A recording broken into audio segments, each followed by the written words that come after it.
Well, look, today, I'm not sure if you're aware, but the long-awaited report from Philip Ruddock goes to the Prime Minister to say what kind of legal protection there should be for religious freedom. And around the country, journalists are trying to get their hands on a leaked copy. My phone has been going crazy saying, what's in it, what's in it, what's in it, what's going to happen?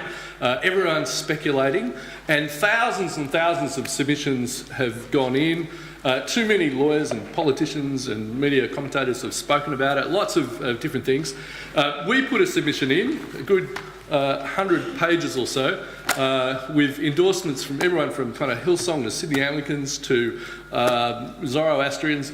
Everyone was kind of saying, we love what these guys are doing. So it's got broad endorsements, really deep. I don't want to talk about it at all today. I really think the worst thing I could do would be to spend the next 30 minutes talking to you about what may or may not be coming out of Ruddock. So if you've got questions on that, that's fine. Save it for question time, lunch. Instead, I thought what would be more interesting would be to tell you the true story of a young woman named Lucy. Lucy's a Sydney Uni student, second year into a combined communications and law degree, and she is, the reason I bring her up is she actually came to faith through the Ministry of Crew and through the local church and the youth group, and is now in the middle of the university setting. She is one of these young women who is just, you know, that whip-smart, confident, great with people, people love being around her kind of person, a friend to many, a leader of leaders, and a Christian who's really grown in the faith and has deep kind of convictions. Not kind of convictions, deep convictions. But our story with Lucy really starts before university and to that time with Crew, because that was foundational for her, to be meeting with others, to be learning to pray, to be spending time in the Word, and to have a love for people who didn't yet know Jesus. Life seemed to come easily to her, you know, because of her whip smartness, because of who she is, and it was an easy decision for the head of the faith-based Sandstone School, and I'm not telling you which, that she was at, to make her captain. And she was a great kind of, you know, pin-up for the school, as here is someone we're anointing as the kind of leader of leaders. This is what the future should look like. And so, to 2017, at Sydney University, in the middle of the marriage campaign, a bitter campaign that splits the whole country, Sydney Uni is not exempt. And she's not sure what to make of it.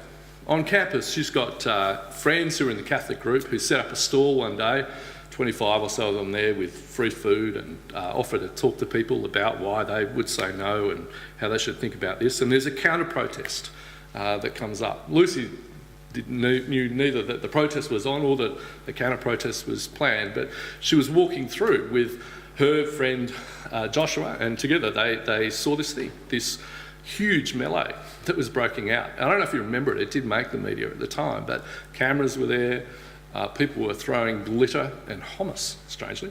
I don't know, you come prepared for a counter-protest, you bring your hummus. Vegan protest. And it captures it all. And it was really ugly. And one of the counter-protesters is there and he's saying, I wish I could kick your head in. You know, as they grab and try and provoke the Catholic students there into a response. Megaphones are turned up to silence, you know, dissenting voices. The chanting is relentless. Homophobes off campus. Homophobes off campus. This was a view that was just not to be spoken. And, you know, look, in some ways, it was just another day in what was a bruising kind of campaign. And, you know, student politics, what do you expect? But for Lucy, it was a really, really tough moment because she was really seeing up front hate against people of faith for their faith and for speaking the faith and for doing it in a public kind of way. Now, she'd always had people think that she was a bit weird for her beliefs, and she got that. She knew that, and she knew that she'd get, you know, a ribbing, but she could handle that. This felt different. But the following day, she's with Joshua again. And Joshua's not a Christian. Joshua's no friend of those Catholic students, but thought that they should be able to have a voice. He thought they were wrong, but he thought they should be able to speak. And he was literally saying to Lucy, look, I feel like I should apologise for what happened. And I actually went up afterwards and spoke to some of those guys and said, you shouldn't be doing this. And as he's explaining this to her, as the words coming out of his mouth, he then, the following day, is confronted by some of these same protesters who are right up in his face, saying again to him, homophobes off campus, bigot be gone, bigot be gone. Now, he actually supported their cause, he was all for the SKs. But the fact that he would stand up for the freedom of others to hold a different position and to be able to speak that meant he was no longer welcome on campus. And Lucy is just watching this happen, and Joshua leaves. He just thinks it's safer, it's going to diffuse it. He doesn't make it to that tube. Now, what does Lucy do in that situation? She hasn't kind of outed herself in terms of her own beliefs and where she stands. What does she do? How did it come to this, that she's in this moment there where she's needing to decide that? Well, today, all I want to do is think, how would you prepare Lucy for that moment? What would that look like? What would you want to say to Lucy? She's part of your crew group. How would you have prepared her? Well, I think the first thing to say to Lucy is, actually the problem is perhaps deeper than you might think. This is not just something that's only going to come up at Sydney Uni. It's not something that's just going to come up around marriage. It's not something that's been fixed by the changes to the marriage law. It's not something that's even restricted to the differences there are over marriage and sexuality. It's deeper than that. The problem is that culturally we're losing our ability to disagree well. That's not just an issue for Christians, that's an issue for our culture. And freedom for faith exists for one reason. That is, we're here to see freedom protected and promoted for all people, whatever their beliefs, from Anglicans to Zoroastrians. We are not here to protect the church and to argue that the church should be protected, but instead we're arguing that freedom itself should be. The freedom to have a belief, to hold it, to speak it, and to live it out publicly. And for that to be true for all people. And we think that's a critical need at this kind of moment. Not just for the Lucys of the world, but also for the Joshuas. Think of Joshua, who's there, agreeing on marriage, but disagreeing when it came to free speech. What is he being asked to do? He's saying you've got to endorse this position and insist that others endorse it as well, even against their conscience, even against their deep-held religious beliefs. Diversity of belief has to be killed in the name of conformity. Now, that's not a new kind of problem for a culture. We've been here before. The patron saint of that kind of thinking comes out of the French Revolution, Jean-Jacques Rousseau, who says, you cannot live at peace with those that you regard as damned. Right? You can't live at peace with those you regard as damned. If you think that someone is damned for their view, then there's no way for you to have peace with them. It's the kind of thinking that leads to tribalism, to intolerance, to blood on the streets. I don't want to be dramatic in saying it, but historically that's true. We need to find ways to do difference. Otherwise, we will fall for a culture which is all about virtue signalling, public shaming, and the exclusion of voices that would be different from the majority position on anything. And it will generate a push to see people with different views, and particularly people of faith, excluded from the public square. We see that politically all the time. So with euthanasia debates taking place around the country, Andrew Denton has publicly, from the National Press Club address down, said again and again and again, Catholic MPs should be abstaining from this debate because of their beliefs. Because of their beliefs, they lose the right to bring that position into the public square. It's okay to have beliefs like his that you bring into the public square, but you can't have other kind of beliefs. Right? We see it in the calls for Israel Folau to be sacked because he takes a different position on Instagram than the corporate supporters of the Wallabies. The kind of thinking, again, which is all about conformity. Now, don't hear me saying this is some evil conspiracy plot that's going on. Most of the people who think this is a good thing that's being done in the name of justice and equality and love, and it's a righteous kind of excluding of voices which are awful, you know. The motivation which is there is one that says these evil things need to be stopped in order for good to result. And again, students of history got to be aware of the great evil that can be done by people who are so confident in their own righteousness and want to shut down dissenting voices. Because one of the first things they do is step to the law to use it not as an instrument for justice, but as an instrument of compliance. A revolution can be wrought in the name of that kind of conformity. And Lucy can find herself right in the middle of it. You know, what's it going to look like if she's seen to be part of a church which is evil, a place of hate and impediment to justice? The university here and the opinions which are being expressed there, it's not an aberration. It's not an outlier. It's a picture of the future. It's a sign of the future. The students who demand that conformity and insist on it by exclusion will be the grads who turn into the political staffers and the MPs in the future, or the people sitting on the corporate boards or the school councils.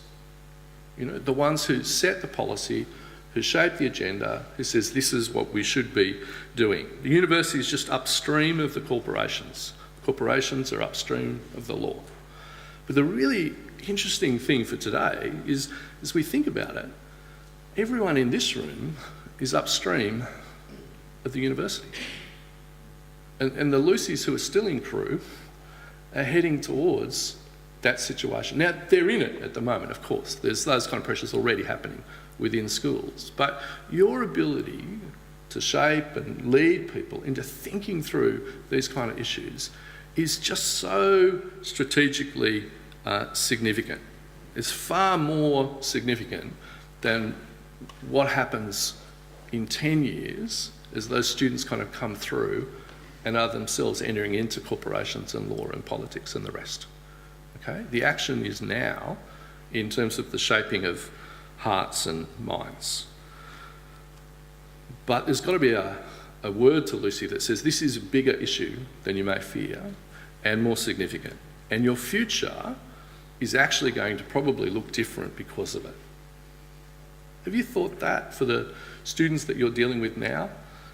That those who are thinking about breezily kind of going into a career as a counsellor or a social worker, it just may not be open to them to do it in quite the same way that it's been done in the past. For Christians to speak publicly of their faith and to do it in those kind of professions, we are seeing in other jurisdictions that there's a lot of pressure on them, that's getting harder and harder to do. Expectations may need to be reset.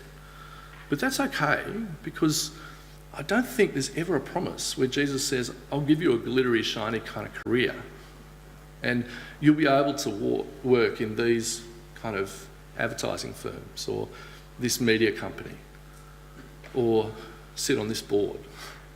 It may be that the early signs we're seeing that some of those doors are closed, will be closed to Lucy.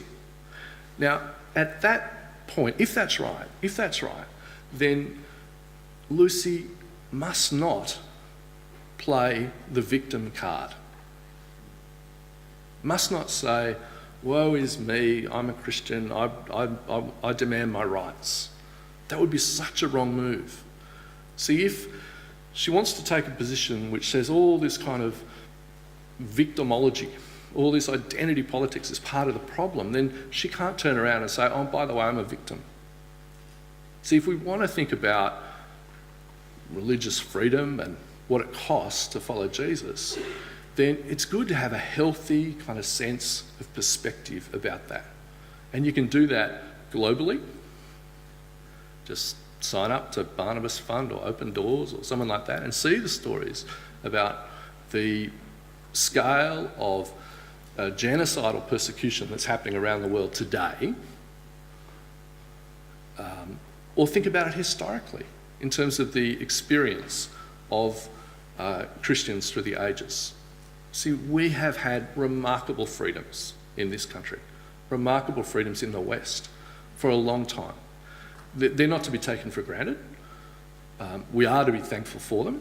We should work to see them preserved, but we should also see that they're not normal for people of faith, and that normal experience is people needing to kind of count the cost in following Jesus. And of course that happens, here. And of course, I think of a Chinese girl who came to faith, and the day that she was baptised was the day that her family had a mock baptism for her, a mock funeral for her, to say, you are dead to us because of what you were doing and the way you were abandoning your ancestors, right? She knew that would happen. She counted the cost. She followed Jesus. There are people that count the cost, But if Lucy fails to get a promotion, if Lucy can't make it through certain ceilings, then that's okay, because what's more important is following Jesus. We do still have remarkable doors open to us. That may change. It may be that Crusaders does not have access to schools in the same way in another 10 years. There are good reasons to think that that's a real risk in terms of what's happening. But let's think about what can be done now and how we might prepare for that. But for Lucy, at Sydney Uni, meet with the other Christians before the EU gets deregistered, spend time with them. Prepare yourself for a lifetime of serving others, but don't get caught up in protecting yourself or your patch. If we're serious about freedom, it has to be the freedom of others as well. You might want to ask questions about what that actually looks like. And don't fall for the lie, Lucy, that says if you are just nice, because she is really nice, and winsome, that will be enough. I don't think nice is actually a word in the Bible. She needs to be gracious, kind, and patient and things like that. But being nice is no real strategy, and it won't be sufficient. It wasn't sufficient for Joshua. It certainly won't be for her if she starts opening her mouth. And yet, the thing that she must do most of all is open her mouth, is to refuse the temptation to go radio silent in the public space. Now, you can do that in different ways. People can hide away in safe Christian spaces and only say Christian things on a Sunday or on a Wednesday night and things like that, and never speak it elsewhere. Or you can do it deliberately in bigger kind of communities that just do that, or you can fill up a calendar, which means you're just not out there in the world. But Lucy mustn't do that. Not if she's to follow Jesus, not huddling together like that, because following Jesus has always been a public thing. It's always been about loving your neighbour. It's always been about loving the world around, even those that hate you and persecute you. And you can't do that with your mouth shut. Now, you may need to be wise about how to speak. You may need to talk to others about how to do that. But the thing you mustn't do is be radio silent. That's the challenge that Peter and John were given in Jerusalem, wasn't it? Brought before the Sanhedrin, the very ones that had killed Jesus just that short period before. And they're told, speak no longer in this name. And they said, well, there's no other name under heaven given by which men must be saved. Telling us not to speak, judge for yourselves. It's the right to obey you or God. Jesus says we're to be his witnesses to the ends of the earth, Jerusalem, Judea, Samaria. We're just in Jerusalem and already you're telling us to stop. Right? So right from day one, the church has been told, just keep your beliefs to yourself, right? Keep it private, back into the upper room, hold those beliefs if you like, even though we know they're wrong, but just don't make them public. But as they speak those beliefs, persecution comes, but the world is turned upside down. And we stand here today as the heirs, as the legacy of those who spoke in the past. And so Lucy's got to speak to her friends. Lucy's got to count the cost in doing that. And Jesus warns again and again that those who would follow him must count that cost, and he demands it. He demands their first love. Love above family, above friends, above mammon, above acceptance in the synagogue, acceptance in the community. He comes and divides families over following him. And people will be cast out by others who are convinced they're doing things for the sake of righteousness and for the sake of God. Jesus knew that all along. Lucy needs to say, it's worth it to follow Jesus. And as she does it, she needs people around who speak with courage and conviction, and who stand up for the rights of others to speak as well. It's one of the reasons we've been so invested in the Ruddock Review process. Australia's had very little legal protection for religious freedom. We've had a wonderful social compact, which is just live and let live. We don't have an American kind of system where the Constitution talks about, liberty as, your first right and all that kind of stuff. Liberty in Australia, it's a Subaru, right?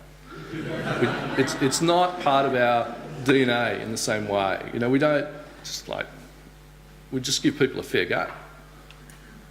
But culturally, that just giving people a fair go is under pressure. And as it does, it's appropriate that we think, actually, what should the law look like? And so organisations like ours are trying to help. But all we're doing really is giving cover to the Lucys of this world so that they can step up and speak. There's no point having the freedom to do scripture in schools if we don't have scripture teachers. And yet every church feels that tension all the time, don't they? Every year it's how do we find a scripture teacher? So we have remarkable freedoms at the moment, and we're going to, I was about to say fight for those freedoms. I don't want to use the fighting word. I actually want to say we want people to be great lovers of freedom. To realise that it's such a precious thing, that we shouldn't take it for granted, and to change that conversation around freedom so that people say, this matters, not to protect our turf, but so that we can live well together. That's a big thing to ask, and it's going to be a bigger thing than whatever it is that Ruddock delivers and the Parliament responds to over the next year. That'll make a lot of noise and a lot of news, but the real action and the real experts are the Lucys of this world, and you as you lead them. The thing I always get coming out of occasions like this is we come and we learn, because you're on the coalface. You're where the action is in terms of how freedom's actually lived out in the country. And so don't underestimate that. Be praying for your growth and maturity in being able to lead the people that God's entrusted you to, and for wisdom in a very quickly changing mission field.